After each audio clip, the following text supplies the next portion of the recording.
नमस्कार, मैं चुनचुन कुमार। स्वागत है झारखंडी हिंदी न्यूज पर। चलिए जानते हैं आज की छोटी बड़ी सभी महत्वपूर्ण खबरों को।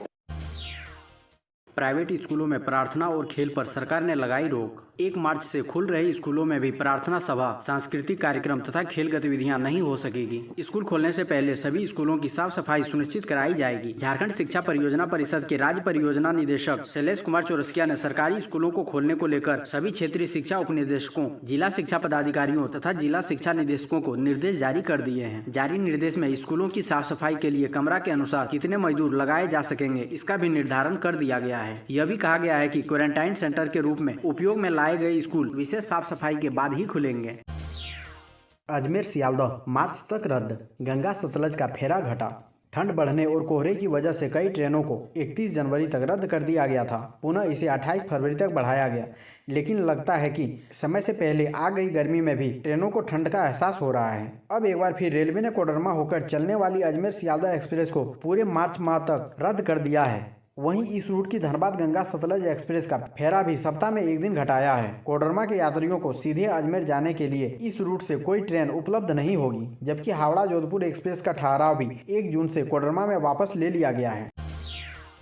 रांची में रामकृष्ण मिशन टीबी सैनिटोरियम में 50 बेड के आईपीडी वार्ड का राज्यपाल ने किया उद्घाटन। रांची के तुपुदाना स्थित रामकृष्ण मिशन टीबी सैनिटोरियम में 50 बेड का आईपीडी वार्ड भी होगा। निर्माण के बाद अब इसके शुरुआत की तैयारी भी हो चुकी है। शनिवार को राज्यपाल द्रौपदी मुर्मू ने 50 बेड के आईपीडी वार्ड का उद्घाटन किया। आरवीएनएल के वित्तीय सहायता से यह 50 बेड का आईपीडी वार्ड बनाया गया है। इस वार्ड के साथ 80 kWp का सोलर पावर प्लांट का भी शुभारंभ किया गया। इस अस्पताल में 80% से अधिक SC/ST पिछड़ा जाति के गरीब परिवारों का इलाज किया जाता है।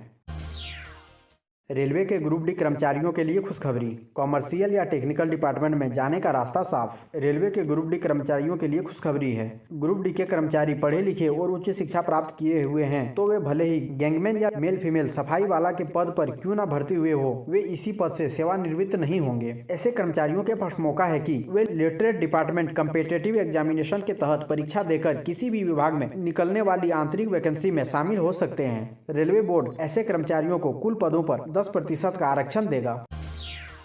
राशन की कालाबाजारी के आरोप में डीलर निलंबित। बड़हरवा प्रखंड क्षेत्र के विशुनपुर पंचायत के राशन दुकानदार कन्हई लाल रजक को निलंबित कर दिया गया है। उस पर राशन की कालाबाजारी करने और लाभुकों के साथ ठीक व्यवहार नहीं करने का आरोप है। कन्हई लाल रजक से जुड़े कार्डधारियों को नजदीकी डीलर में मां महारानी स्वयं सहायता समूह से टैग कर दिया गया है। यह जानकारी देते हुए प्रखंड आपूर्ति पदाधिकारी सुरेंद्र शाह ने बताया कि जन वितरण प्रणाली विक्रेता कन्हई लाल रजक ने कुल 26 लाभुकों को नवम्बर में कोविड-19 के दौरान प्रधानमंत्री गरीब कल्याण और अन्य योजना का अनाज नहीं दिया। लाभुकों की शिकायत व विधायक प्रतिनिधि की अनुशंसा पर मामले की जांच की गई। इस दौरान शिकायत सही पाई गई। इसके बाद उसे निलंबित कर दिया गया है। बच्चों को पढ़ाई के प्रति प्रेरित करने आगे आए लातेहार डीसी, पत्नी भी दे रही साथ। जहां युवा हाथों में कभी बंदूक रखते थे, वहां बच्चों में पढ़ाई के प्रति प्रेरणा जगे और मैट्रिक व इंटर की परीक्षा में वे बेहतर रिजल्ट लाएं। इसके लिए जिले के उपायुक्त अबू इमरान ने खुद से पहल की है। इसमें उनकी पत्नी भी साथ दे रही है। वे नक्सलियों का गढ़ समझे जाने वाले नवागढ़ के एक सरकारी स्कूल गए और बच्चों को पढ़ाई का महत्व बताया। साथ ही उन्हें जीवन से जुड़ी कई अच्छी बातें बताई। उपायुक्त व उनकी पत्नी ने विद्यालय में बच्चों को उत्साह बढ़ाने के लिए उन्हें कलम एवं डायरी दी। कहा कि पढ़ाई या रोजगार के लिए शॉर्टकट नहीं होता है। झारखंड में आयुष दवाओं का करोड़ों का कारोबार, लेकिन गुणवत्ता जांच के लिए कोई लैब नहीं। झारखंड में करोड़ों रुपए का व्यापार देसी चिकित्सा पद्धति की दवाओं का है, पर बाजार में बिक रही दवाओं की असली नकली जांच की कोई व्यवस्था नहीं है। राज्य गठन के 20 साल में झारखंड की अब तक की किसी भी सरकार ने आयुष दवाओं की जांच के लिए स्टेट स्तर का लैब बनाने की जरूरत तक नहीं समझी। और तो और पूर्व की रघुवर दास की नेतृत्व वाली सरकार ने डोरंडा में बन रहे स्टेट लेवल आयुष लैब भवन को लैब न बनाकर स्वास्थ्य कॉल सेंटर 104 और 108 एम्बुलेंस कॉल सेंटर बना दिया। नतीजा यह कि राज्य की आयुष मेडिसिन टेस्ट लैब की योजनाएं फाइलों में ही दबी की दबी रह गई। बेरोजगारी भत्ता के बारे में यह खबर आप भी जानिए। सरकार लेने जा रही बड़ा फैसला। राज्य के बेरोजगारों को बेरोजगारी भत्ता देने की योजना पर विकास आयुक्त की अध्यक्षता वाली योजना प्राधिकार समिति की मंजूरी मिल गई है। योजना प्राधिकृत समिति की स्वीकृति के बाद अब इस पर राज्य मंत्रिपरिषद की स्वीकृति ली जाएगी। मंत्रिपरिषद की अगली बैठक में इस प्रस्ताव को रखा जाएगा। योजना प्राधिकृत समिति ने श्रम नियोजन एवं प्रशिक्षण विभाग के जिस प्रस्ताव पर अपनी स्वीकृति प्रदान की है, उसके अनुसार तकनीकी शिक्षा प्राप्त बेरोजगारों को अब योजना का लाभ मिलेगा। इसके तहत तहत ITI, इंजीनियरिंग, पॉलिटेक्निक, वोकेशनल एवं अन्य तकनीकी योग्यता रखने वाले बेरोजगारों को 5,000 रुपये वार्षिक बेरोजगारी भत्ता के रूप में दिए जाएंगे। यह राशि 1 साल के लिए मिलेगी। झारखंड के वित्त मंत्री ने की पेट्रोल डीजल की कीमत में कमी आने की भविष्यवाणी, वजह भी बताई। झारखंड प्रदेश कांग्रेस कमेटी के अध्यक्ष सह राज्य के वित्त और खाद्य आपूर्ति मंत्री डॉक्टर रामेश्वर उरांव ने कुछ दिन बाद पेट्रोल डीजल की कीमतों में कमी आने की भविष्यवाणी की है। साथ ही पेट्रोल डीजल की कीमतों में कमी आने की वजह भी बताई। डॉक्टर रामेश्वर उरांव ने कहा कि पश्चिम बंगाल, असम और केरल समेत 5 राज्यों के लिए विधानसभा चुनाव कार्यक्रम की घोषणा हो चुकी है। इस वजह से अब पेट्रोलियम उत्पादों की कीमत में 2-3 महीने के लिए कमी आ जाएगी। डॉक्टर उरांव पेट्रोल डीजल की कीमत बढ़ोतरी और बढ़ती महंगाई को लेकर केंद्र के खिलाफ शनिवार को राजभवन के समक्ष कांग्रेस के धरना प्रदर्शन कार्यक्रम को संबोधित कर रहे थे।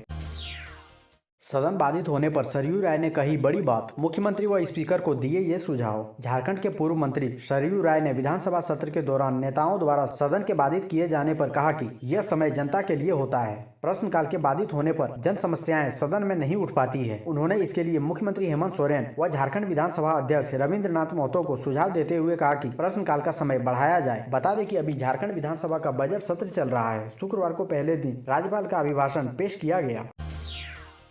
नौकरी से हटाए गए 42 दरोगा को 6 सप्ताह में बहाल करने का झारखंड हाईकोर्ट का निर्देश।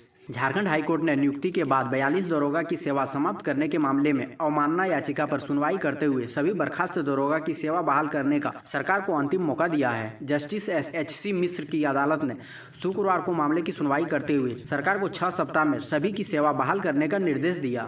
सुनवाई के दौरान प्रार्थी की ओर से अधिवक्ता राहुल कुमार ने अदालत को बताया कि इस मामले में झारखंड हाईकोर्ट की खंडपीठ ने निकाले गए सभी दरोगा को बहाल करने का आदेश दिया था। हाईकोर्ट के आदेश के खिलाफ राज्य सरकार ने सुप्रीम कोर्ट में SLP दाखिल की थी, लेकिन सुप्रीम कोर्ट ने हाईकोर्ट के आदेश को बरकरार रखा और सरकार की SLP को खारिज कर दिया। ऐसे में राज्य सरकार को अब जल्द से जल्द नियुक्ति करनी चाहिए। हाई स्कूल में वरीयता स्नातकोत्तर प्रशिक्षित शिक्षक बनेंगे हेडमास्टर, सरकार ने बनाए नियम। झारखंड के हाई स्कूल में प्रधानाध्यापक के पद रिक्त होने पर वरीयतम स्नातकोत्तर प्रशिक्षित शिक्षकों को ही अब प्रधानाध्यापक का प्रभार मिलेगा। विशेष परिस्थिति में ही अन्य को प्रभार दिया जा सकेगा। प्रधानाध्यापक का प्रभार उन शिक्षकों को ही दिया जाएगा जिसके पास न्यूनतम 5 साल कार्य करने का अनुभव हो। स्कूली शिक्षा एवं साक्षरता विभाग ने पहली बार हाई स्कूल में प्रधानाध्यापक के पद रिक्त रहने पर प्रभार में दूसरे शिक्षकों को प्रधानाध्यापक बनाने के लिए मापदंड तय किया है। इससे पहले जिला शिक्षा पदाधिकारियों द्वारा मनमाने ढंग से शिक्षकों को प्रधानाध्यापक का प्रभार दिया जाता था, जिससे अक्सर विवाद होता था। अब इस पर रोक लगेगी, उनकी मनमानी नहीं चलेगी। झारखंड के सीएम हेमंत सोरेन बोले, हमारा काम देख भाजपा की आंखों के सामने छाया अंधेरा। झारखंड के मुख्यमंत्री हेमंत सोरेन ने बजट सत्र के पहले दिन राज्यपाल द्रौपदी मुर्मू के अभिभाषण पर भाजपा के कटाक्ष का जवाब दिया। सदन समाप्त होने के बाद उन्होंने कहा कि राज्य में विपक्ष पूरी तरह हतोत्साहित है। सत्ता जाने के बाद से विपक्ष के विधायकों की आंखों के सामने अंधेरा छा गया है। उन्हें यह समझ में नहीं आ रहा है कि करे तो क्या करे। मुख्यमंत्री ने कहा कि सरकार ने जो कार्य धरातल पर उतारे हैं, राज्यपाल ने उसी को पढ़ा है। यह कोरोना काल के दौरान किए गए काम का छोटा सा हिस्सा है। आने वाले समय में पता नहीं विपक्ष का क्या हाल होगा।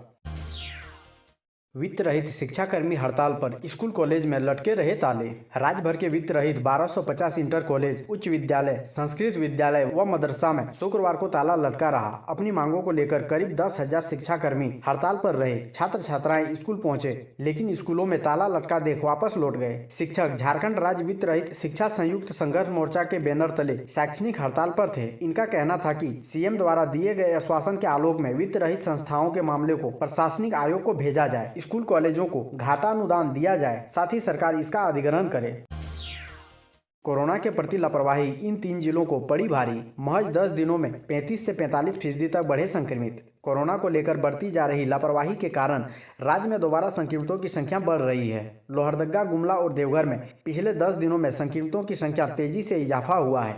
देवघर में 15 फरवरी को कुल 7 संक्रमित थे, जो 25 फरवरी को बढ़कर यह 18 हो गए। गुमला में संक्रमितों की संख्या 45% की दर से बढ़ी। यहाँ 2 हफ्ते में संक्रमितों की संख्या बढ़कर 18 से 26 हो गई है। वहीं लोहरदगा में संक्रमितों की संख्या 37% की दर से बढ़ोतरी हुई है और संक्रमितों की संख्या 19 से बढ़कर 25 हो गई है। इन मामले में विशेषज्ञों का कहना है कि राज्य के जिन जिलों में संक्रमितों की संख्या बढ़ रही, वहां निश्चित ही कोरोना की गाइडलाइन का पालन नहीं किया जा रहा है। लोग ना तो मास्क पहन रहे हैं और ना ही 2 गज की दूरी का पालन कर रहे हैं। अगर लापरवाही का आलम यही रहा तो संक्रमितों की संख्या और बढ़ सकती है।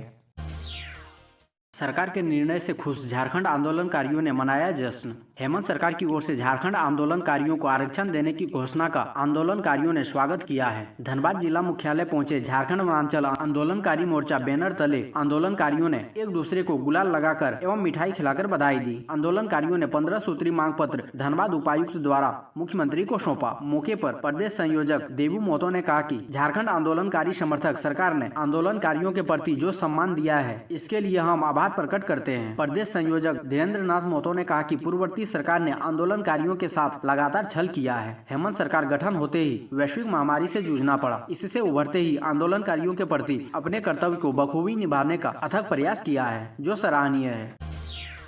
देश में उग्रवादी संगठनों के खिलाफ मनी लॉन्ड्रिंग का सबसे बड़ा मामला। ईडी ने दायर किया इतने करोड़ रुपए का आरोप पत्र। प्रवर्तन निदेशालय ने मगध आम्रपाली कोल परियोजना से लेवी वसूलने वाले टीपीसी उग्रवादियों और उससे संबंधित व्यापारी संगठनों के खिलाफ आरोप पत्र दायर किया है। इन पर 4.92 करोड़ रुपए की मनी लॉन्ड्रिंग का आरोप है। उग्रवादी संगठनों के खिलाफ मनी लॉन्ड्रिंग के आरोप में दायर किया जाने वाला देश का यह सबसे बड़ा मामला है। ईडी ने हाईकोर्ट के आदेश के आलोक में मगध आम्रपाली कोल परियोजना में सक्रिय टीपीसी के उग्रवादियों के खिलाफ जांच शुरू की थी। जांच के बाद ईडी ने पीएमएलए के विशेष न्यायाधीश की अदालत में विनोद कुमार गुंजू, प्रदीप राम, बिंदेश्वर गुंजू और उनके व्यापारी प्रतिष्ठानों के खिलाफ आरोप पत्र दायर किया है।